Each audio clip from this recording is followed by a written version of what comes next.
Sarah Bennett rushed through the crowded hallway of the county courthouse, her sneakers squeaking against the polished floor. She had come straight from her research laboratory, still wearing her casual Friday outfit, faded jeans, a simple black t-shirt, and her lucky lab coat, which she had quickly stuffed into her backpack. Her natural hair was pulled back in a practical bun, with a few curls escaping around her face after the long day of work. The clock on the wall showed 4:45 p.m. Sarah had 15 minutes before her traffic court hearing. She hadn't wanted to change her appearance just for court. Why should she? Her mind wandered back to the questionable speeding ticket she'd received last month. The speed trap had been poorly marked, and she had been deep in thought about her latest medical device prototype. As she found her way to courtroom 3B, Sarah noticed how different she looked from the other people waiting outside. Most wore formal business attire, while she stood out in her casual clothes. A few people gave her curious glances, but Sarah was used to being the odd one out. As one of the few black women in medical technology innovation, she had grown accustomed to people underestimating her. Inside the courtroom, the atmosphere felt heavy and tense. Judge William Parker sat high on his bench, his steel-gray hair and wire-rimmed glasses giving him an appearance of stern authority. His reputation for being strict and unforgiving preceded him, especially in cases involving younger defendants. Sarah took her seat in the back row, pulling out her phone to review some patent documents while she waited. Her company's latest medical monitoring device was in the final stages of approval, and she couldn't help but work even during this inconvenient court appearance. The screen showed complex diagrams and technical specifications that she had developed over the past 3 years. Case number 247, Sarah Bennett. The court clerk called out, his voice echoing through the nearly empty courtroom. It was late in the day, and most cases had already been heard. As Sarah walked to the defendant's podium, she could feel Judge Parker's eyes following her. His expression changed slightly, a subtle tightening around his mouth, a slight raise of his eyebrows. She had seen that look before, the one that said, "You don't belong here." "Miss Bennett," Judge Parker began, peering down at her over his glasses, "you're charged with driving 48 in a 35-mile-per-hour zone." His tone was different from how he had spoken to the previous defendants, slower, more condescending, as if explaining something to a child. "Yes, Your Honor," Sarah replied calmly, her voice clear and educated. "I would like to explain the circumstances of that day." "The speed limit is clearly posted," Judge Parker interrupted, his voice sharp. "Do you have difficulty reading street signs, Ms. Bennett?" A few snickers came from the back of the courtroom. Sarah stood straighter, her chin lifting slightly. She had faced prejudice before, but it still stung each time. In her lab, she was Dr. Bennett, the brilliant inventor with multiple patents to her name. Here, she was just another face, judged by her appearance rather than her achievements. "No, Your Honor," she responded professionally. "I'm actually quite good at reading and interpreting complex information. I just believe there were some unusual circumstances that day." "The circumstances," Judge Parker cut in again, "are that you were breaking the law. This court sees far too many young people who think rules don't apply to them." Sarah felt her phone vibrate in her pocket, probably another email about her upcoming patent approval. The irony wasn't lost on her. Outside these walls, she was changing the medical industry with her innovations. In here, she was being treated like a careless teenager. "The fine will be $300, Judge Parker announced, already looking down at his papers, dismissing her presence. "Pay the clerk on your way out. Next case." Sarah stood for a moment, absorbing the unfairness of it all. She could easily afford the fine, her medical patents had made sure of that. But the principle of the matter, the quick judgment, the dismissive treatment, it was all too familiar. Little did Judge Parker know, his day of revelations was just beginning. Sometimes the most powerful lessons come wrapped in unexpected packages, and Sarah Bennett was about to become his most important teaching moment. Sarah walked towards the court clerk's office, her steps measured and controlled despite her inner frustration. The fluorescent lights buzzed overhead as she joined the short line of people waiting to pay their fines. She could still feel the sting of Judge Parker's dismissive treatment, but years of facing prejudice had taught her to maintain her composure. The clerk's office was a small room with 3 windows, each marked with a number. Sarah stood behind an elderly white man who was struggling to find his checkbook. Through the glass, She could see Martha Wilson, a court clerk who had worked there for over 2 decades. Martha's fingers moved swiftly across her keyboard as she processed payments, her red reading glasses perched on the tip of her nose. When it was Sarah's turn, she approached window 2 with her corporate credit card in hand. The sleek black metal card bore both her name and her company's name, Bennett Medical Innovations. Martha glanced at the card, then did a double take, her eyes widening slightly. Bennett Medical Innovations? Martha asked, her voice carrying a note of recognition. Are you the same Sarah Bennett who invented that new diabetes monitoring system? Before Sarah could answer, another clerk leaned over from window 1. Oh my goodness, I just read about you in medical technology today. Your device is helping thousands of children manage their diabetes better. The atmosphere in the small office shifted. Other people in line began whispering, some pulling out their phones to look up her name. Sarah noticed how quickly people's expressions changed from indifference to interest and respect. Martha's hands trembled slightly as she processed the payment. My grandson uses your first monitoring device, she said quietly. It changed his life. I had no idea you were. I didn't expect. Most people don't, Sarah replied with a gentle smile. It's amazing how many assumptions we make based on appearances, isn't it? As Martha printed the receipt, she hesitated for a moment. Judge Parker. He's having lunch in his chambers right now with the other judges. They always rate the Business Journal together on Friday afternoons. Her eyes met Sarah's meaningfully. Your interview is featured in this month's issue. Sarah hadn't planned on making a statement about the unfair treatment she'd received, but sometimes opportunities presented themselves in unexpected ways. She pulled a copy of the journal from her backpack. She'd been carrying it to show her parents later.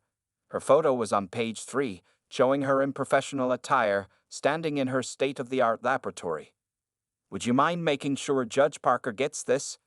Sarah asked, placing the magazine on the counter. She opened it to her interview, where the headline read, Revolutionary Medical Device Creator Sarah Bennett named Innovator of the Year.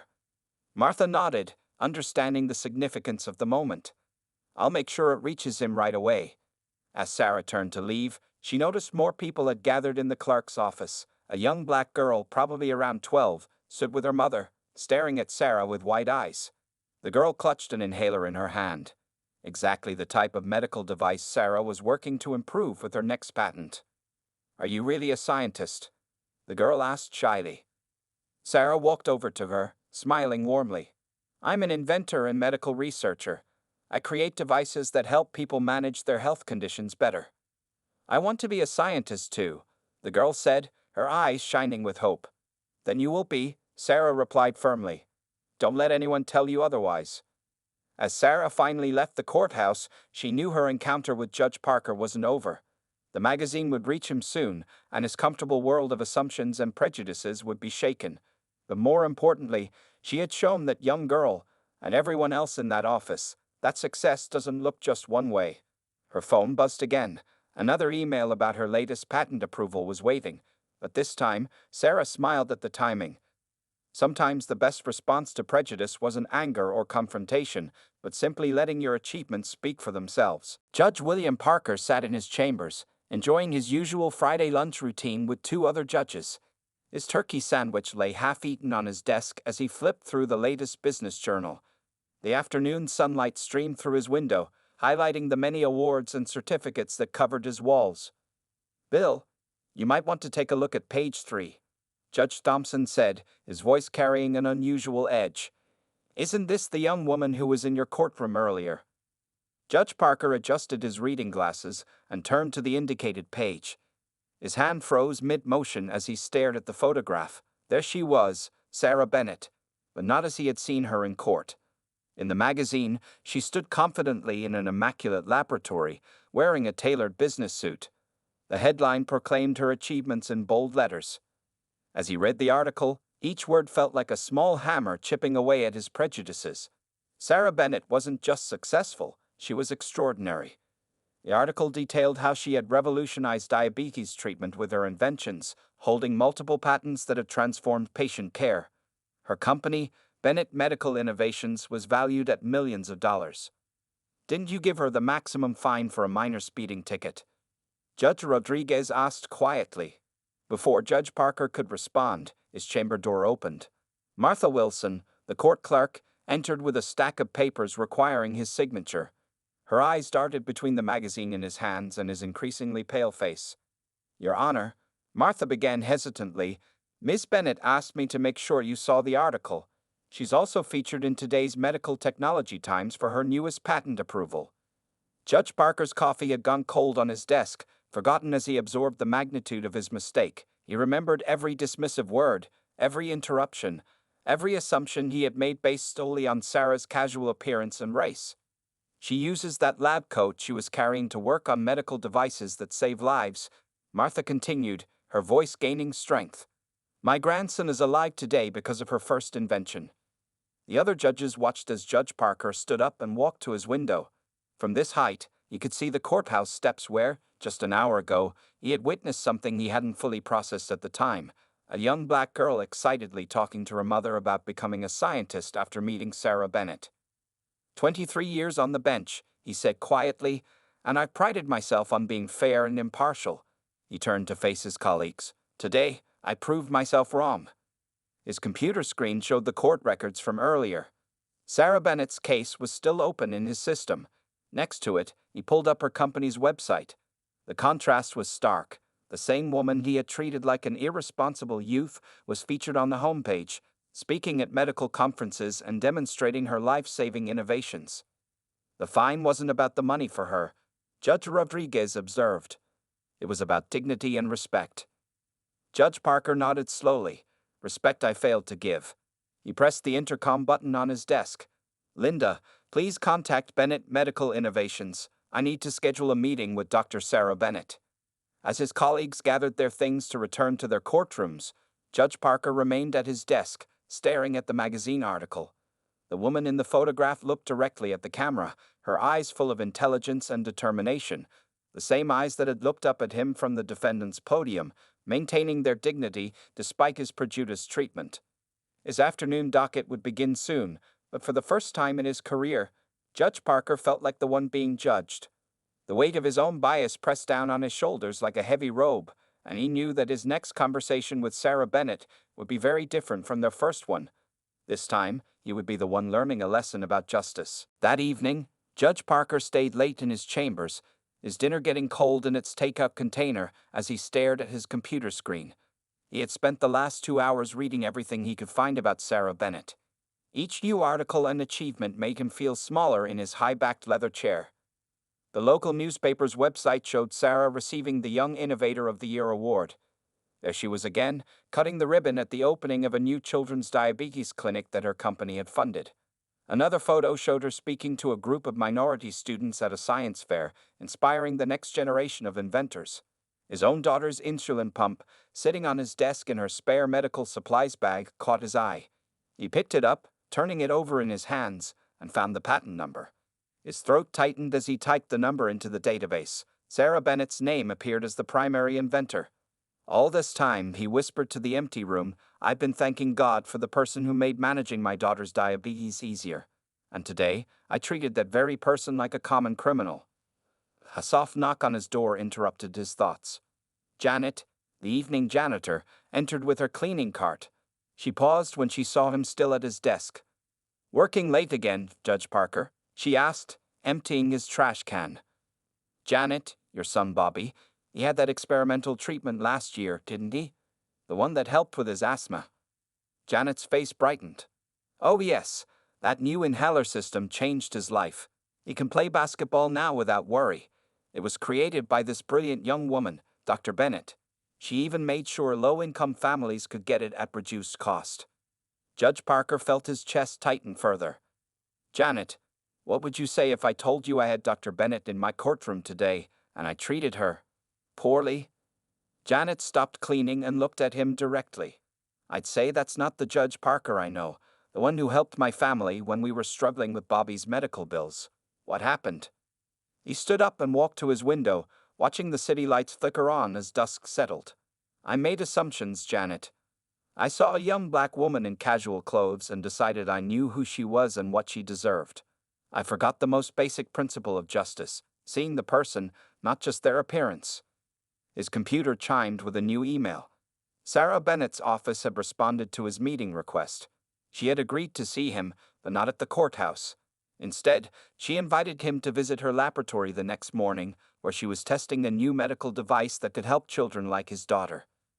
Janet smiled knowingly as she read his expression. You know, Judge, my mama always said that sometimes God puts people in our path to teach us lessons we didn't know we needed to learn. Judge Parker nodded, gathering his courage to write a reply. His fingers hovered over the keyboard as he considered his words carefully. Finally, he typed, Dr. Bennett, thank you for agreeing to meet. I owe you more than just an apology. I owe you a chance to help me become a better judge and a better person. As he sent the email, he noticed a small detail he had missed before. The medical journal on his desk featured a quote from Sarah Bennett. Every obstacle I've faced has taught me that success isn't just about proving others wrong, it's about proving to yourself that you were right to never give up. Judge Parker closed his laptop and finally reached for his cold dinner. Tomorrow would be different.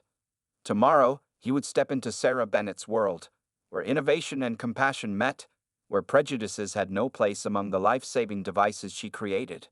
Tomorrow, he would learn what true justice looked like from someone he had wrongly judged. Before leaving his chambers, he took one last look at his daughter's insulin pump. Sometimes, he realized, the most powerful lessons come from the most unexpected teachers. The morning sun had barely risen when Sarah's phone started buzzing with notifications. Someone in the courthouse had leaked the story to social media, and now local news stations were calling for interviews. She sat in her home office, watching as her encounter with Judge Parker became the top trending topic in their city. Dr. Bennett, Channel 5 News is on line 1, her assistant Tracy called through the speakerphone. And the City Journal wants to know if you'll comment on the courthouse incident. Sarah sighed, running her fingers through her curly hair. She hadn't wanted this kind of attention. Her work in medical innovation was what mattered, not becoming the center of a viral story about judicial bias. But as she scrolled through her messages, one email caught her eye. It was from Maria, mother of the young girl she'd met at the courthouse. The subject line read, You inspired my daughter. Dear Dr. Bennett, the email began, Yesterday, my daughter Isabella couldn't stop talking about meeting you. She went straight to her room and pulled out her science books. For the first time, she believes someone who looks like her can become a scientist. Your presence in that courthouse, even under unfair circumstances, showed her something powerful. As Sarah read the email, her local news app flashed with a breaking story. Renowned inventor's courtroom experience sparks debate about bias in justice system. The article included a photo of her latest medical device alongside the story of her treatment in Judge Parker's courtroom. Her phone rang again. This time it was Reverend James from the community center where she sometimes volunteered. Sarah, he said warmly, have you seen the morning news? People are talking about what happened, but they're not just angry, they're ready for change. The mayor wants to meet with you and Judge Parker together. Outside her window, Sarah could see a news van parking across the street. Instead of feeling overwhelmed, she felt a strange sense of responsibility. Perhaps this unexpected spotlight could shine on something bigger than just her experience. She opened her laptop and began typing a public statement. What happened in that courtroom is a story many people know too well, but this isn't about one judge or one incident. It's about the assumptions we all carry and the changes we need to make. I create medical devices to help people live better lives. Maybe this moment can help us build a better justice system too. As she worked, more emails flooded in. The state's Judicial Review Board wanted to use her case as part of their bias training. Law schools requested her participation in panels about courtroom equality. Even Judge Parker's daughter had reached out, sharing how her father had come home deeply shaken, holding her insulin pump and talking about making amends. Tracy appeared at her office door with a fresh cup of coffee. The Community Action Network is organizing a peaceful gathering outside the courthouse. They're calling it See the Person, not the Perception. What should I tell them?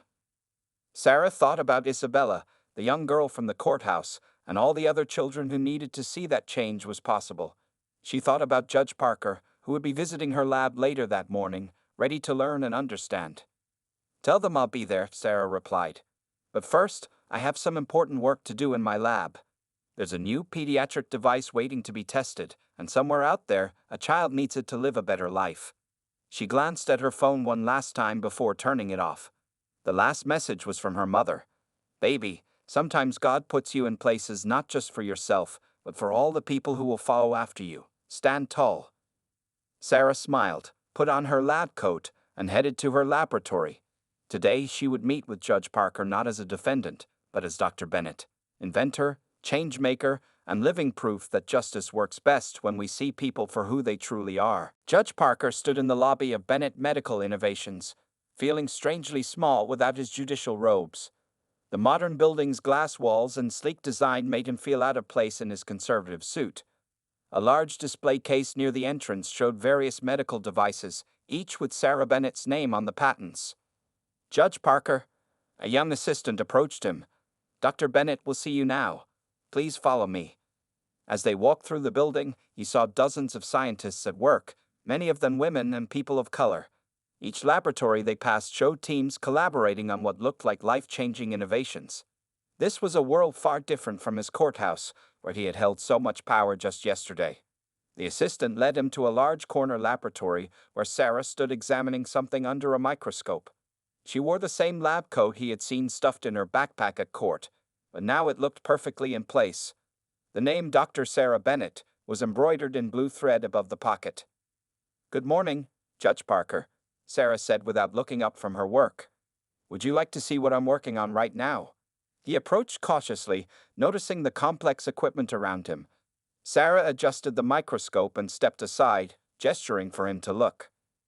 "This is a new type of insulin delivery system," she explained as he peered through the lens. "It could help children like your daughter manage their diabetes more easily."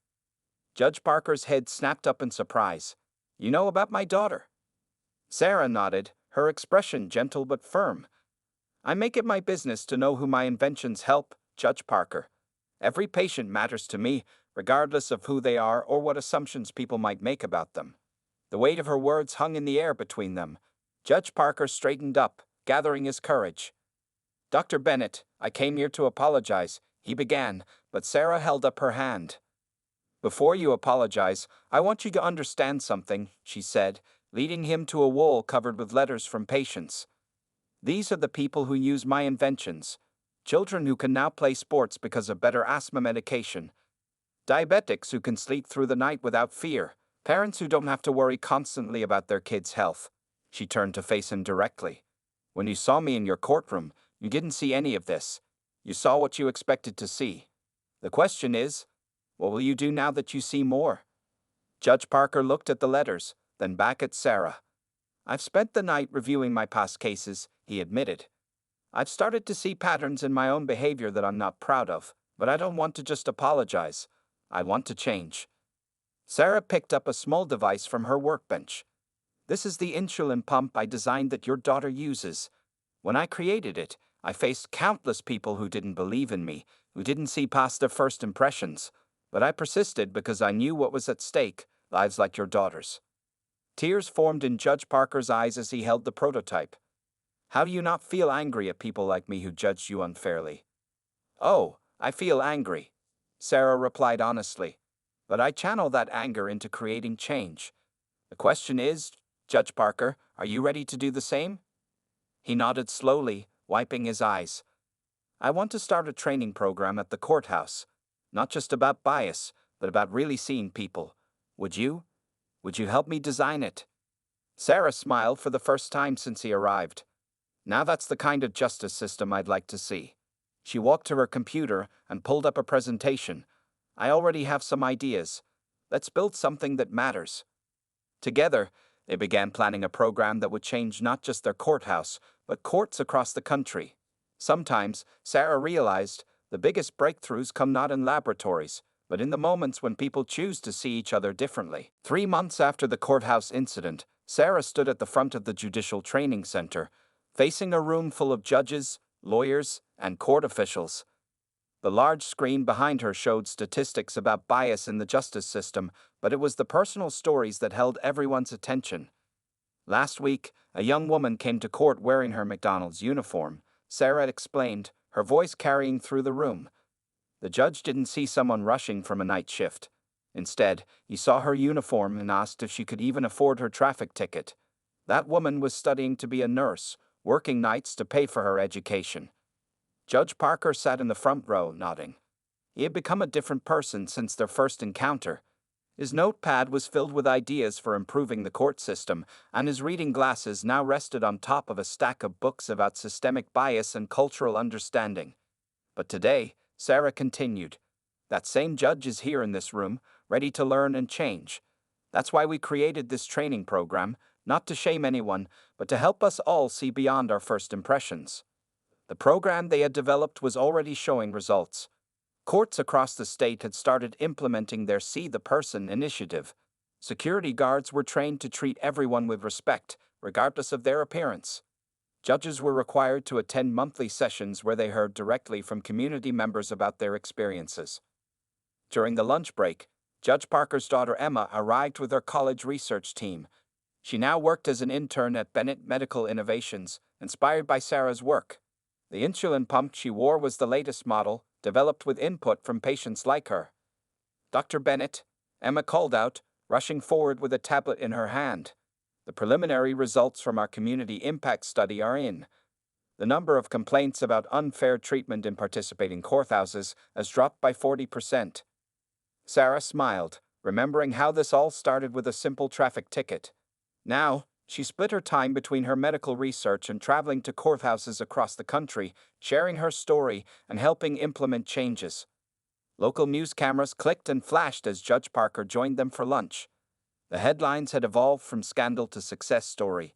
Judge and inventor partner to transform justice system, and courts see positive changes after implementing Bennett Parker program.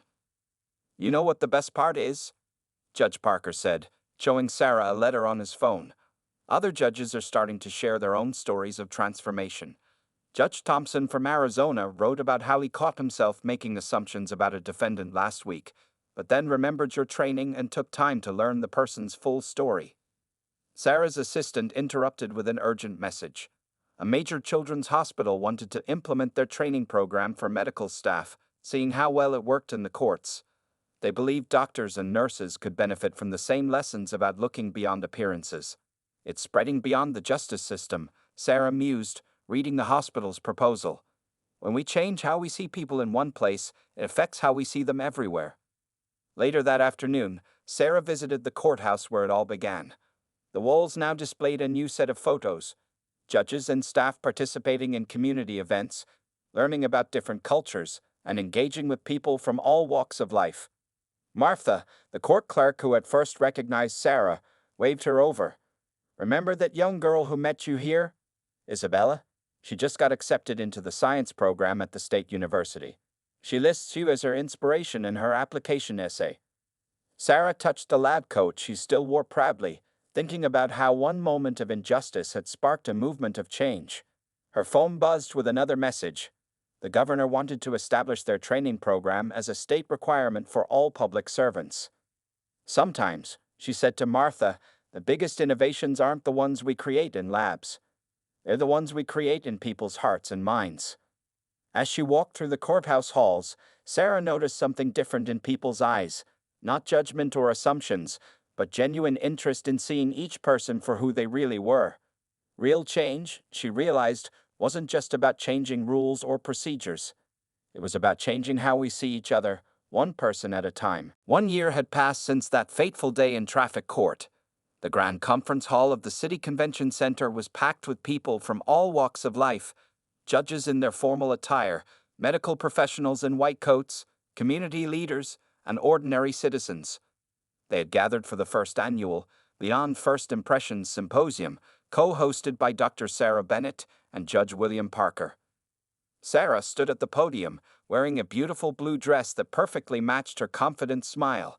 The same lab coat that had once been stuffed in her backpack now hung proudly on a display stand next to her, symbolizing the journey that had brought them all here. 1 year ago, she began, a traffic ticket changed not just my life, but the lives of countless others. Today, we're not here to dwell on past mistakes, but to celebrate how far we've come and plan where we're going next. Judge Parker sat in the front row, looking very different from the stern figure who had once looked down from his bench. His daughter Emma sat beside him, now a full-time researcher at Bennett Medical Innovations, working on the next generation of medical devices. The large screens behind Sarah showed impressive statistics. 57 courts across the country had adopted their training program. Complaints of bias had dropped significantly in participating locations. But more importantly, the human stories filled the room. Isabella, the young girl from the courthouse, now led a science club for minority students at her high school. She stood up to share her story. Dr. Bennett showed me that success doesn't have a specific look. Now I'm helping other kids believe in themselves too. Martha, the court clerk who had first recognized Sarah, had been promoted to Director of Community Relations for the courthouse. She had created a welcome center where people could feel respected and heard, regardless of their appearance or background. But our work isn't finished, Sarah continued, gesturing to the new initiative plans displayed on the screen. Today, we're launching the Bennett Parker Foundation, dedicated to fighting bias not just in courtrooms, but in hospitals, schools, and workplaces everywhere. Judge Parker joined her at the podium, his eyes bright with emotion. Dr. Bennett taught me that true justice begins with truly seeing people, he said. Our foundation will provide scholarships for minority students in law and medicine, fund bias training programs, and support innovations that make the world better for everyone. The audience applauded as Sarah unveiled their newest project, a partnership with major medical schools to ensure future doctors learned about bias alongside their medical training. The same principles that had transformed courtrooms were now changing how medical professionals approached patient care. After the formal presentations, Sarah walked through the exhibition hall where various organizations showcased their progress. One booth displayed letters from people whose lives had been touched by the changes. A grandmother who felt respected in court for the first time, a young doctor whose innovative ideas were finally being heard, a teenager who didn't have to change his appearance to be treated fairly. Dr. Bennett called a familiar voice. It was Tracy, her assistant, rushing forward with exciting news. The state Supreme Court just unanimously voted to make our training program mandatory for all judicial appointments. Sarah smiled, remembering how differently this story could have ended if she had responded to prejudice with anger instead of determination to create change. Her phone buzzed with a message. Another hospital was requesting their training program. Next to it was a photo from Emma, showing a child smiling with the latest version of Sarah's insulin pump. Judge Parker approached with a group of new judges who had just completed the training program. Sarah, he said warmly, these judges want to implement the program in their rural counties. They say their communities need this kind of change too. As the day drew to a close, Sarah stood by the window, watching the sunset paint the sky in beautiful colors. Her reflection showed someone who had turned a moment of injustice into a movement for change. The lab coat on display caught the last rays of sunlight, reminding her that sometimes the most powerful changes don't come from what we wear or how we look, but from our willingness to see the best in others and help them become their best selves.